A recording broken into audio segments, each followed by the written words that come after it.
बिस्मिल्लाहिर्रहमानिर्रहीम। अस्सलाम वालेकुम। मैं हूं काशिफ इमरान, आपका फिजिक्स टीचर। स्टूडेंट्स, आज हम चैप्टर नंबर 2 का लेक्चर नंबर 4 डिस्कस करने जा रहे हैं, जिसमें हम वेक्टर्स रिप्रेजेंटेशन को सीखेंगे। तो स्टार्ट करते हैं आज का लेक्चर। स्टूडेंट्स, वेक्टर्स को रिप्रेजेंट करने के हमारे पास दो मेथड्स हैं।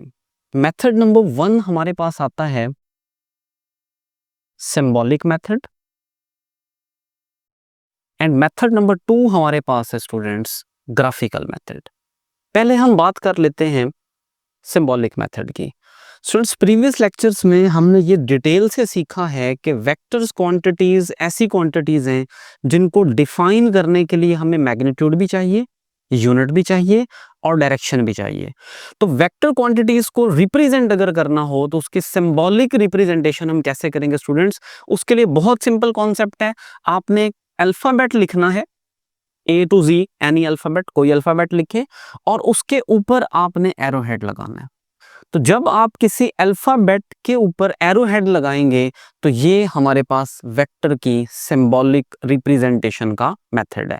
सिमिलरली स्टूडेंट्स, अगर हम देखें कि हमारे पास बी एक लेटर है, अल्फाबेट है, अब बताएं क्या ये वेक्टर है? No students. अगर मैं इसके ऊपर एरो हेड लगा दूं, no, it will become a vector. Similarly students, अगर मैं कहूं सी, क्या ये वेक्टर है? आप कहेंगे नो। अगर मैं इसके ऊपर एरो हेड लगा दूं students, now it will become a vector. तो सिंबॉलिक रिप्रेजेंटेशन में हमने ये सीखा, सिंबॉलिक मेथड में हमने ये सीखा स्टूडेंट्स कि हमने अल्फाबेट के ऊपर एरो हेड लगाना है। यहां पर एक और पॉइंट भी क्लियर कर लें स्टूडेंट्स, जब हम सिंबॉलिक मेथड को डिस्कस करते हैं ना, तो हम इसको एक और तरह से भी लिख सकते हैं। वेक्टर के नेम को हम एक और तरह से भी लिख सकते हैं, वो भी सिंबॉलिक मेथड ही है। वो क्या है स्टूडेंट्स? वो है कि हमने अल्फाबेट को बोल्ड लेटर में लिखना है। अल्फाबेट लिख के उसको थोड़ा बोल्ड कर दें, तो जब आप बोल्ड लेटर में अल्फाबेट्स को लिखेंगे तो बोल्ड लेटर में लिखा हुआ अल्फाबेट भी वेक्टर को रिप्रेजेंट करता है। तो अब तक हमने ये सीखा कि अगर हमने वेक्टर्स की रिप्रेजेंटेशन करनी है स्टूडेंट्स सिंबॉलिक मेथड के थ्रू, तो हमें अल्फाबेट के ऊपर एरो हेड लगाना है या हमें अल्फाबेट को बोल्ड लेटर्स में लिखना है। अब देखिएगा, अगर मैं आपसे कहूं ए, क्या ये वेक्टर है? आप कहेंगे नो। अगर मैं इसके ऊपर एरो हेड लगा दूं, क्या अब ये वेक्टर है? डेफिनेट सी बात है, ये वेक्टर है। अगर मैं कहता हूं बी, क्या अब ये वेक्टर है? नो स्टूडेंट्स, अभी ये वेक्टर नहीं है। लेकिन हाँ, अगर मैं इसको बोल्ड कर दूं, now it will become a vector. तो वेक्टर्स की जो सिंबॉलिक रिप्रेजेंटेशन है स्टूडेंट्स, उसमें हमने दो चीजें सीखी हैं। नंबर 1, हमने कहा अल्फाबेट के ऊपर एरो हेड आना चाहिए, और नंबर 2, हमने कहा अल्फाबेट को बोल्ड लेटर्स में लिखना है। उसके बाद हम बात करते हैं स्टूडेंट्स नेक्स्ट मेथड की, और नेक्स्ट हमारे पास जो मेथड है स्टूडेंट्स, वो कहलाता है ग्राफिकल मेथड। अब ग्राफिकल मेथड क्या है स्टूडेंट्स, इसको डिस्कस करते हैं। वेक्टर्स को ग्राफिकली कैसे रिप्रेजेंट किया जाता है? स्टूडेंट्स, ग्राफिकल मेथड में हमें सिंपल सा एक काम करना है कि हमें एक स्ट्रेट लाइन ड्रॉ करनी है और एक एरो हेड लगाना है। बस ये वेक्टर्स की ग्राफिकल रिप्रेजेंटेशन है। यानी अगर आपने वेक्टर्स को ग्राफिकली रिप्रेजेंट करना है तो उसके लिए you have to draw a straight line. आपको एक स्ट्रेट लाइन ड्रॉ करनी है और उसके आगे क्या लगाना है स्टूडेंट्स? एक एरो हेड लगाना है। तो जब आप एक स्ट्रेट लाइन के साथ एरो हेड लगाएंगे तो ये वेक्टर की ग्राफिकल रिप्रेजेंटेशन का मेथड है। अब देखिएगा स्टूडेंट्स, क्या ये वेक्टर है? नो। क्यों वेक्टर नहीं है? स्ट्रेट लाइन तो है बट एरो हेड नहीं है। हाँ, अगर मैं इस स्ट्रेट लाइन के आगे एरो हेड लगा दूं, क्या अब ये वेक्टर कहलाएगा? यस, डेफिनेट सी बात है, अब ये वेक्टर है। सिमिलरली स्टूडेंट्स, क्या ये वेक्टर है? आप कहेंगे नो, ये वेक्टर नहीं है स्टूडेंट्स। क्यों नहीं है वेक्टर? क्योंकि मैंने क्या बताया, वेक्टर्स के लिए स्ट्रेट लाइन होनी चाहिए। यहाँ लाइन स्ट्रेट नहीं है। तो अगर लाइन स्ट्रेट हो और एरो हेड लगा हो तो हम कहेंगे स्टूडेंट्स ये ग्राफिकल मेथड है वेक्टर्स की रिप्रेजेंटेशन का। अगली बात स्टूडेंट्स, जब आप वेक्टर्स को ग्राफिकली रिप्रेजेंट करते हो, हमने अभी सीखा, हम दो चीजें ड्रॉ करते हैं, एक एरो हेड और एक स्ट्रेट लाइन। अब याद रखिएगा स्टूडेंट्स, जो एरो हेड होगा, arrow head, it will represent direction. Arrow head हमें स्टूडेंट्स बताएगा डायरेक्शन के बारे में, यानी जिस डायरेक्शन में एरो हेड है एक्चुअल में वो डायरेक्शन ऑफ वेक्टर है।